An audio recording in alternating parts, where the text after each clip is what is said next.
America. It's a beacon to the rest of the world. And not just for our system of government, but for how it makes people feel inside.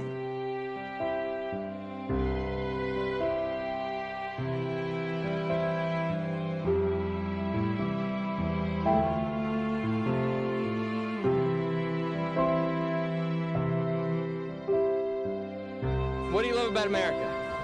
I just love the country and the people. I love America because I'm free. Tell me what you love about America. Everything. The founders didn't write the Constitution and the Bill of Rights with all this bravado and confidence. They wrote those documents in fear.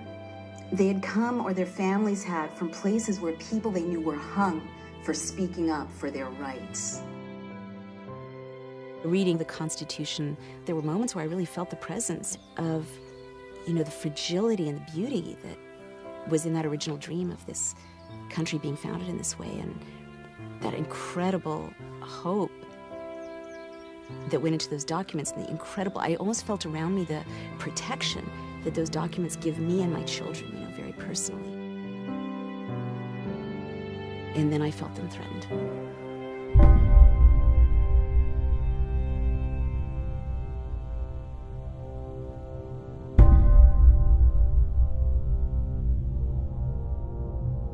America and our friends will meet this threat with every method at our disposal. FBI, police, open up! A new report says the president and his advisors are still making anti-terrorism policy on the fly. Police in Washington, D.C. have put in place an army of surveillance cameras. There was a request from the White House as to the possibility of replacing all the United States attorneys. We don't torture people. Let me say that again to you. We don't torture people. Preventing mass terror will be the responsibilities of presidents far into the future.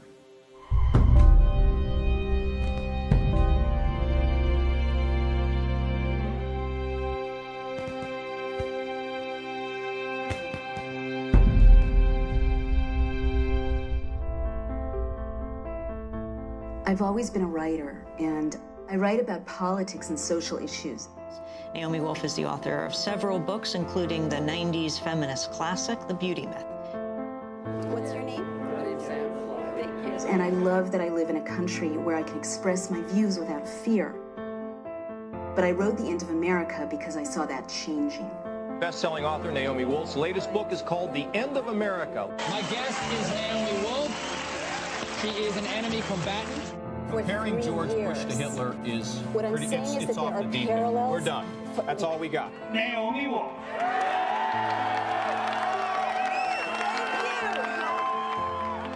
I started having conversations around the country, talking with people at town meetings.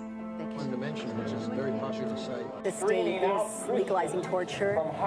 This is becoming a police state. They carried out terrorist attacks. Yeah, I'm actually familiar with some. Oh, geez, yeah. And you know what really has to happen in this country is real debate has to go back to the citizens.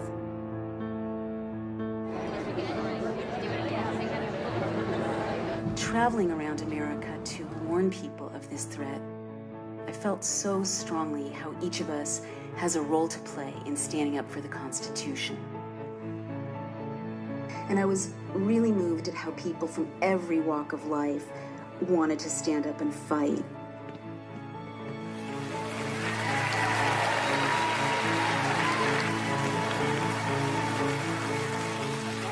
So tonight I'm going to talk to you about some very disturbing warning signs that we have to pay attention to and rise up to confront. I wrote this book in a kind of desperate heat and haste last year because of an emergency I saw that we were facing. I have this friend. She and I often talk about news events together. And we would talk about the Bush administration and things that were happening, and she kept saying, they did this in Germany. They did this in Germany. And at first, really, I have to tell you, I thought that this was crazy talk, you know, so extreme and so out there, and, right? And I really dismissed it. And she didn't drop it. She kept saying they did this in Germany. Finally, she sat me down and she put a stack of books in front of me and she pretty much said, read. And I started to read. And as I read, literally my hair stood on end because sound bites and images and phrases were leaping off the pages and were current in the discourse around us. Little echoes from things like Homeland, the Department of Homeland Security. It used to be called domestic security, right? Homeland, Heimat, is a word that became current in National Socialist discourse in about 1931-32. The National Socialists pioneered the practice of unloading the war dead off of trains in the darkness of night so people wouldn't know the extent of the war dead. The media couldn't take pictures. This administration has also unloaded the war dead from Iraq off the planes in the middle of the night, a departure from practice. Blackwater, there was a paramilitary organization called Schwarze Wasser. And I realized from my reading that intently, strategically, systematically, a small group of people set out to undermine the Constitution, opening the door for the horror to come. And so what became so clear to me from my reading is that Germany in those years wouldn't have looked so different from today. I mean, we, tend to think, oh, Nazi Germany, it's like a Leni Riefenstahl film. But in fact, Germany in 1930, 31, 32 had gay rights organizations and human rights organizations and feminist organizations. It had celebrities. It had all kinds of newspapers, all kinds of debate, all kinds of dissent. It was a modern state. I didn't stop with Germany. I started to read about Stalin's Russia and Mussolini's Italy. East Germany in the 50s. Czechoslovakia in the 60s, Pinochet's coup in Chile in 73, and the Chinese crackdown on the democracy protesters at the end of the 80s. The same things recur again and again and again. Little subversions of people's rights, little constitutional changes. And I saw that the great dictators learned from one another what was essentially a blueprint for closing down an open society. And then it became clear to me that this blueprint is simple. It consists of 10 steps, 10 clear steps. And then what became so chillingly clear to me is that these 10 steps are in place in the United States today. Fear is the most devastating of all the threats we can have in a democracy. The language of fear will cause ordinary, decent people to do things that's not in their character.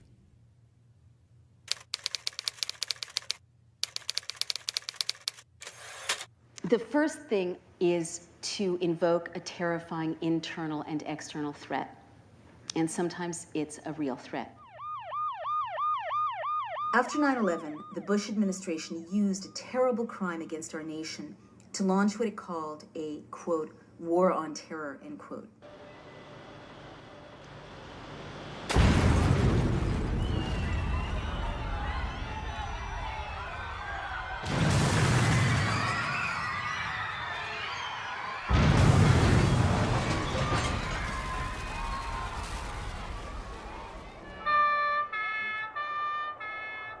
Other countries that were hit by the same bad guys went after the terrorists while still protecting the rights of their citizens. But the Bush team raised Americans' fear level as high as possible. We will discover and destroy sleeper cells. Government says because the 19 hijackers got into the country legally, investigators want to know if more terrorists have slipped in the same way. Right after 9/11, the government created the Department of Homeland Security. And one of the first things it did was literally to create a way to manipulate the levels of our fear. this is not uncommon. I wouldn't be so sure that the war on terror is real, but is also a hyped threat, right? Yellow, orange, red. Who does this? Who's really fighting terrorism? Does Israel do this?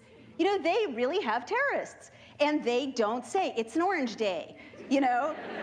Oops, it's red. You know, they're out there quietly trying to find these guys and prevent these attacks, right? And they take pride in not frightening the citizens, in having daily life go on without fear. Let me remind you of how did the National Socialists come to power? In Berlin in 1933, the German parliamentary building, the Reichstag, was set on fire. Many historians say this was a staged attack, but it was a terrible shock to people's sense of security. The National Socialists seized on this to pass laws to subvert the German Constitution.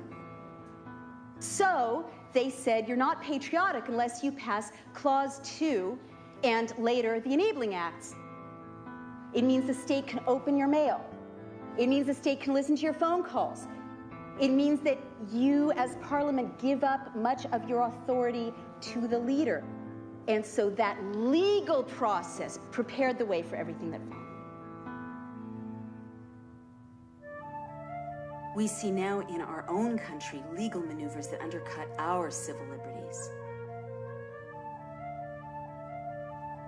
By October 2001, the White House drove the USA Patriot Act through Congress.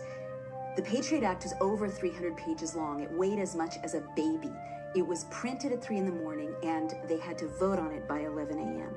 The Patriot Act gave the government access to wiretapping you, electronically surveilling you, researching your medical records, looking at your bank records, looking at your credit card statements, even looking at the books you checked out of the library, all without you ever having done anything wrong, and all without a warrant. Today we take an essential step in defeating terrorism while protecting the constitutional rights of all Americans. Congress passed a new law called the Uniting and Strengthening America by Providing Appropriate Tools Required to Intercept and Obstruct Terrorism Act of 2001. The Patriot Act.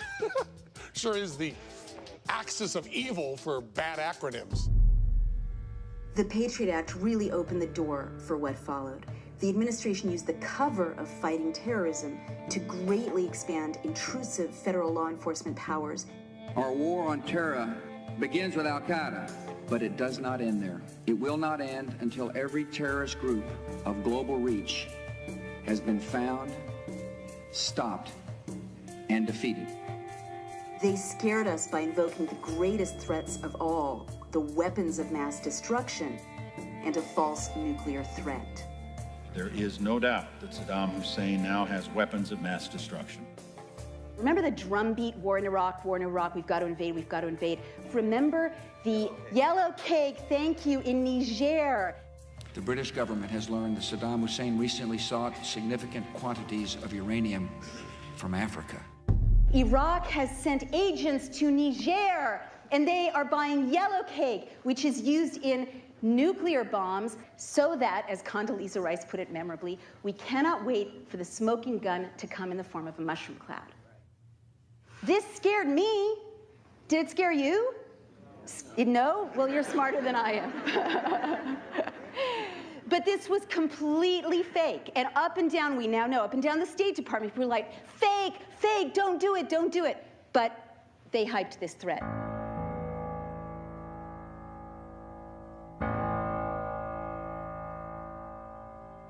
This government does not torture people. We don't torture people. Khalid Sheikh Mohammed. We don't torture people. Waterboarding. We do not. I don't talk about torture. techniques, and we don't torture people. Now listen to me. I want you to listen to me.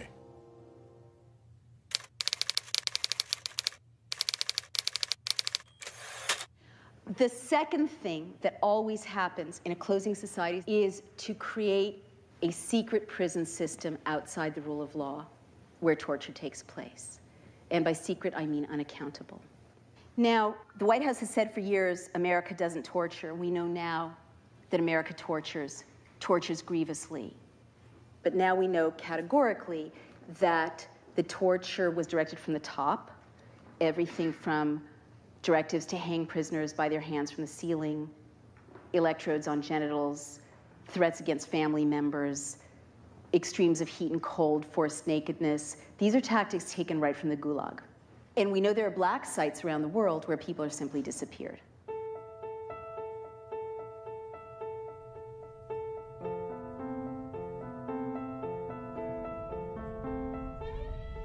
The secret prisons and Guantanamo became settings where U.S. agents tortured prisoners. The administration defended torture as being necessary to save American lives.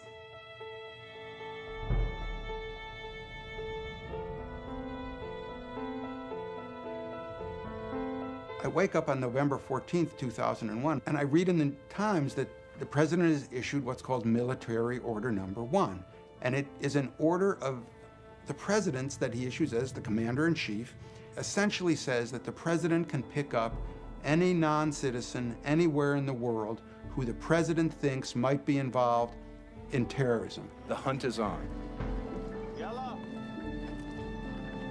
They're enemy combatants and terrorists who are being detained for acts of war against our country. And that is why different rules have to apply. When people are unpopular, vilified, painted as devils, that's when rights get swept aside. So the administration sought to redefine torture. John Yoo wrote a memo in 2002 that was a semantics game, a really evil semantics game that sought to redefine torture narrowly to just two criteria. One was organ failure, and the other was that severe pain and suffering must be inflicted with specific intent. And anything less than that did not, according to this memo, constitute torture. Okay, look, you contributed to the writing of the 2002 memo, is that right? Yes, sir. The memo was implemented at some point, is that right? What do you mean by implemented, sir? What I mean by implemented is the guidance that was set forth in that legal memorandum was followed and put into action. Do you understand what I mean by implemented now, sir? So you're asking me, was the memo followed? Was the memo followed by... I'm not going to get into semantical games with you in this 5 minutes. I need you to answer the question or refuse to. The Army had for decades a manual on interrogation. It approved 16 methods of interrogation. Rumsfeld then directed to expand the 16 methods of interrogation to 35, and that started our downfall. I don't see people kind of bringing the nation to a halt in protest against what's being done to these detainees. And even decent people say that they can't get that worked up about it. I mean, these people are represented as the worst of the worst. So quite apart from the morality of the torture of prisoners in our custody, quite apart from the fact that the Constitution forbids cruel and unusual punishment, quite apart from the fact that it's against the law, U.S. law as well as international law. So why should we care that brown people with Muslim names are being tortured? We should care for our own sakes because of the record of history. When you look at Germany, you see this clear pattern. In 1930, 31, 32, torture was still illegal in Germany, but the SA, these informal paramilitary groups, would drag people out of halls like this one if they asked a confrontational question, and take them to these makeshift torture cellars. And one of the early parts of the Hitler regime was really to pick up people and put them into essentially concentration camps. And instead of calling that torture, which is what was going on, they called what they did to people enhanced interrogation techniques. That term is precisely the term that the United States government uses about the way it treats people at U.S. detention camps. After the great wars of recent history, America established laws that protected the right of prisoners more and more securely. While Rumsfeld was pushing for these abusive interrogation methods for the military to use, the military felt honor-bound, and they were actually legally bound to obey the Geneva Conventions. And under the Geneva Conventions, torture can be used under absolutely no circumstances whatsoever.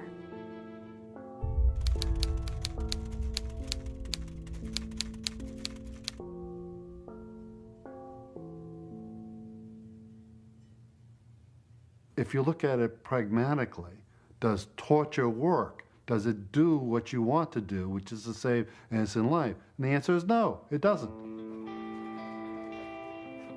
Waterboarding it is the same thing that Saddam Hussein did when he was head of Iraq.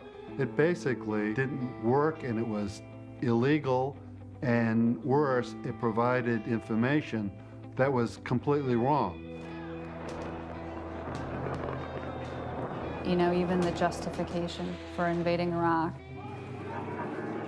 for killing hundreds of thousands of people in Iraq, was based on a lie. It was based on a false confession obtained through torture.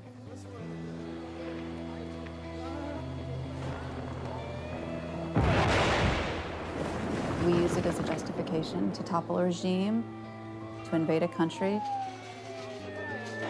to kill hundreds of thousands of people. This is not the last war that America is going to fight. What we do today is creating a precedent for how American prisoners of war who are not yet born will be treated in the future. In 2006, Congress passed the appalling Military Commissions Act, which stripped detainees of many rights to a trial and allowed many kinds of brutality. It expands the definition of an enemy combatant and gives the president the power to detain them indefinitely. When Congress passed the Military Commissions Act, it was really a slap in the face of the founders, because they fought for any accused to have the right to a speedy and public trial by an impartial jury. This bill spells out specific, recognizable offenses that would be considered crimes in the handling of detainees. So what the Military Commissions Act does is, in a stroke, it strips the detainees of the right to challenge their own detention and treatment, or even see the evidence against them. If that person is going to be tried, they're not going to be tried in front of a regular court like we're familiar with, but in front of a special court called the Military Commission. They can be done in secrecy, evidence from torture can be used, at a death penalty. Essentially, a person could be tried and executed without anybody in this country knowing about him, and the whole thing could happen in an aircraft carrier.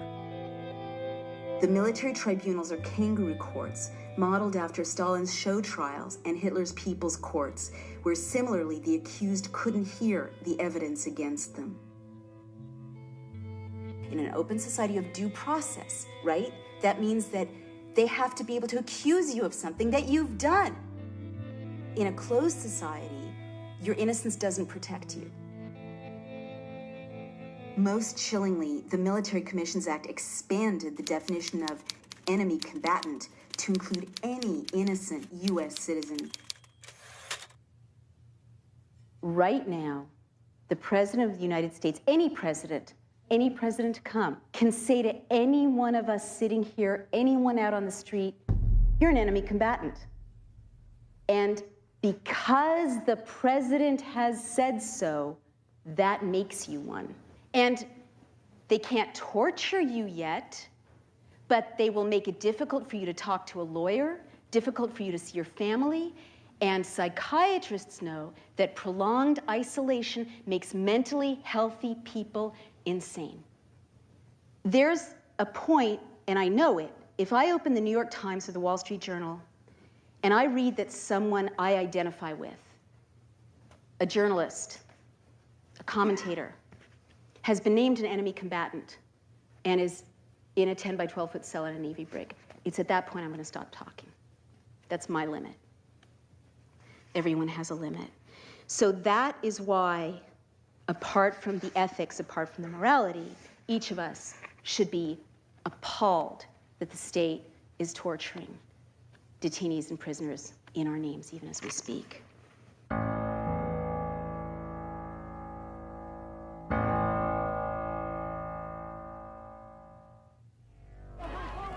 We have difficult work to do in Iraq. We're doing important work there. We need protection for our diplomats.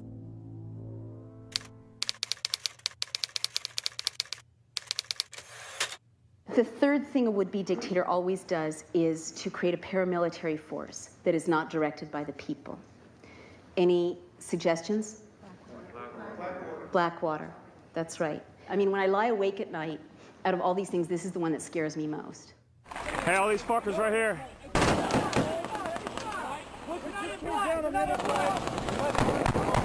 Blackwater is a paramilitary force headed by a guy, Eric Prince, with close ties to the White House. Eric Prince's family's wealth has contributed over $2.4 million to the Republican Party and its candidates. Blackwater alone has secured more than $500 million in federal security contracts since the year 2000. Two-thirds of those contracts are what is known as no bids. Who needs ammo? Most Americans don't know that Blackwater contractors are hand-picked torturers and murderers from countries that torture and murder their own civilians. Do you have any qualms about hiring people out of Chile to participate actively in this war? I believe the persons of that country have a free right to contract. Now, most of us know that Blackwater is operating pretty much outside the rule of law by design in Iraq, and we know they murdered 17 civilians in cold blood.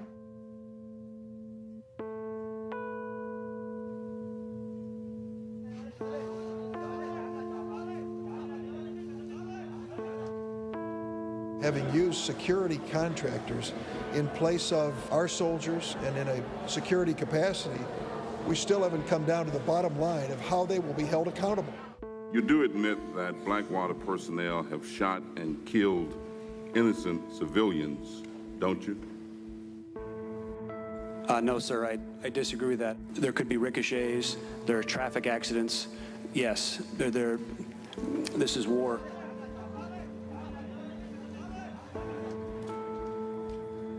Can you tell me, was an investigation ever conducted?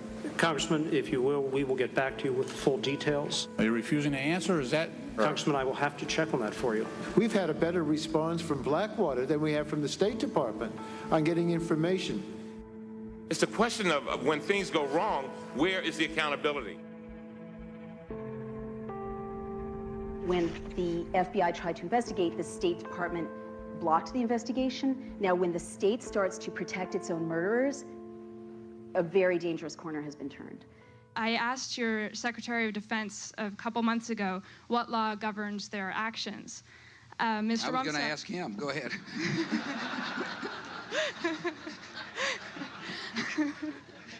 Help. Well, I was hoping. Blackwater is this horrific stealth threat to me because I have read history and I know what you can do even in a functioning democracy with a handful of paramilitary terrorizing people. For example, Mussolini, always the great innovator, started to bring Italy to its knees by using black shirts. He called them arditi. They were veterans returning from the war, and he would send them in a targeted way, go beat up that newspaper editor, go beat up this politician. And it's intimidating. Finally, there were scenes of when actual parliamentarians were getting threatened by these black shirts, they started to cave. And this prepared the way for Mussolini to triumph. And so, of course, Hitler knew something that worked when he saw it, so he deployed the brown shirts. So why is a paramilitary force so alarming? Why do we have the Fourth Amendment?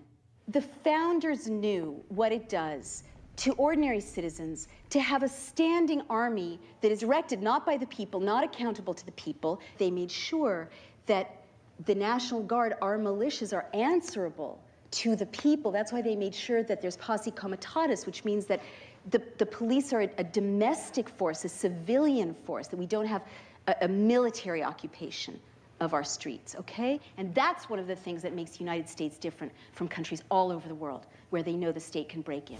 Blackwater Worldwide's high-risk warrant hostage rescue course is designed to teach proven tactics on the most common situations. Many of us don't know that Blackwater is already operating in the United States. In New Orleans, in the wake of Hurricane Katrina, Jeremy Scahill reports that there were contractors shooting at civilians in Katrina. I was in New Orleans in the aftermath of Hurricane Katrina, and I saw Blackwater mercenaries speeding up and down the streets in unmarked cars, heavily armed with M4 machine guns, flak jackets, other weapons strapped to their legs.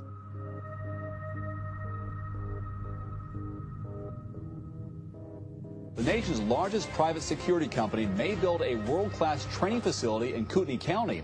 The Idaho Post Academy has signed a letter of intent to work with Blackwater if the company decides to build in the region. We feel Blackwater's reputation will hurt Idaho's reputation. This is the thing that keeps me awake nights. Out of all these steps, when I travel, I'm in Chicago, people say, oh yeah, Blackwater just established a beachhead in Illinois at the mouth of the Mississippi River. I'm in Southern California, people in San Diego are like, yeah, we're just fighting this really hard fight because Blackwater wants to establish a presence along the border, getting into border control. And their business plan calls for them to be increasingly active, monitoring protests. Their website has a focus on Midtown Manhattan. A paramilitary force. You can't close down an open society without one.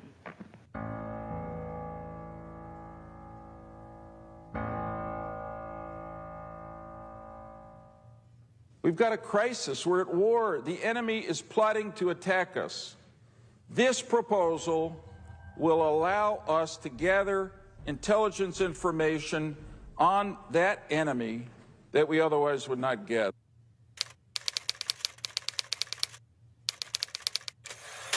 Another sign of a closing society is when government starts to surveil ordinary citizens. Mussolini pioneered this. Hitler set up neighborhood spies. East Germany developed the Stasi, and China today has the Dangan system. You need a surveillance apparatus to close an open society. Most of us know that our emails can be read and our phone calls can be listened into. But most people, I would have to say quite naively, think, well, if I'm not doing anything wrong, why does it matter? All you have to do is read history to know that in a closing society, you don't have to have done anything wrong. If there's a surveillance apparatus, they can listen in, and they, as other institutions erode, they can simply say you've done something wrong or use leverage through the surveillance to intimidate you. The Stasi, the secret police of East Germany, kept everyone in a state of fear and silence. For years, everyone thought they had a Stasi file on them. After the wall came down, it turned out that only 10% of people actually had a file on them. But all it takes is to know you're under surveillance to keep you scared and frightened. So this is one of the steps that I have a very personal relationship to, and I have a lot of feelings about it, for the following reason.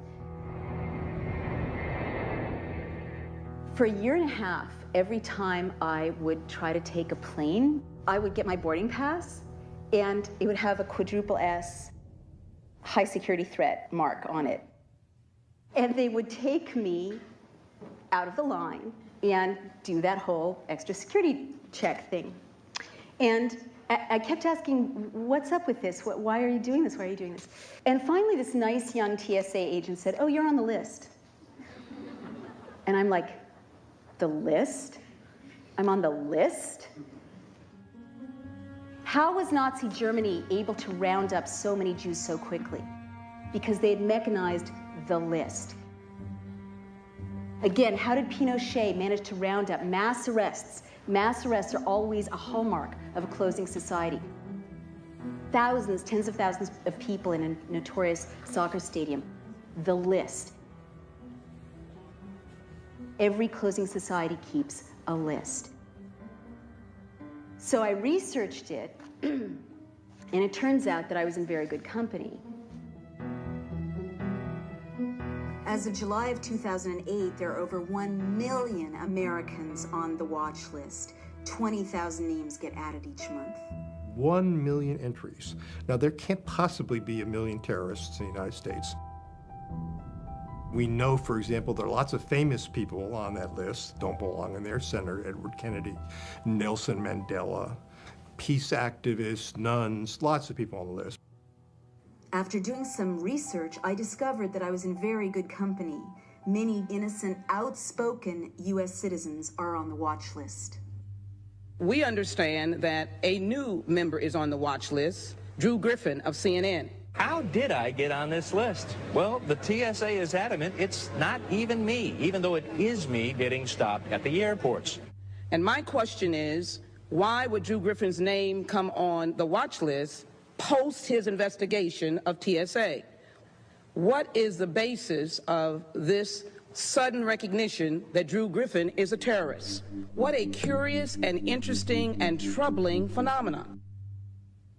David Antoon, highly decorated Vietnam War veteran, served his country bravely, criticized the Iraq War.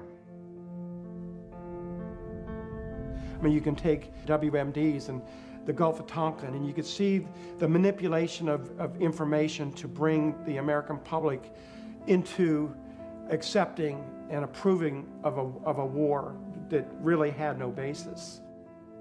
So I started writing about that. It wasn't long thereafter I noticed that every time I would purchase a ticket and board a flight, I would receive boarding passes with 4 S's on them. Every time I travel, every time my children travel, every time my wife travels.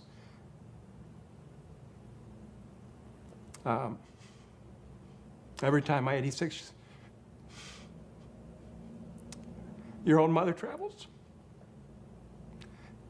They're all on the watch list.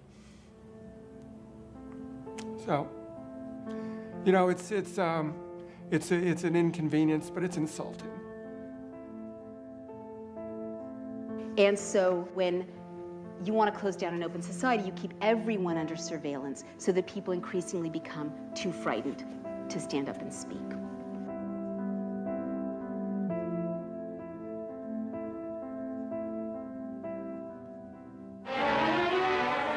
To one of these meetings came a young FBI agent, bringing with him, concealed among groceries, a portable radio transmitter. The ties of blood that bind us to the German fatherland can never be broken.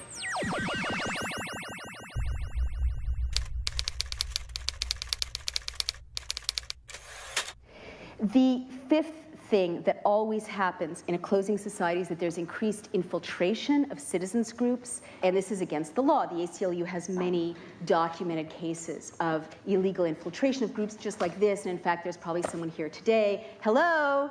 You know, I hope your audio is working well.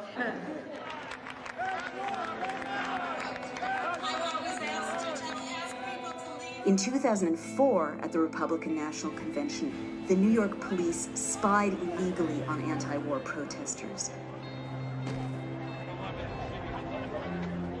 There were also reports that the FBI was illegally spying on other nonviolent groups of Americans, meeting in churches and in Quaker houses of worship.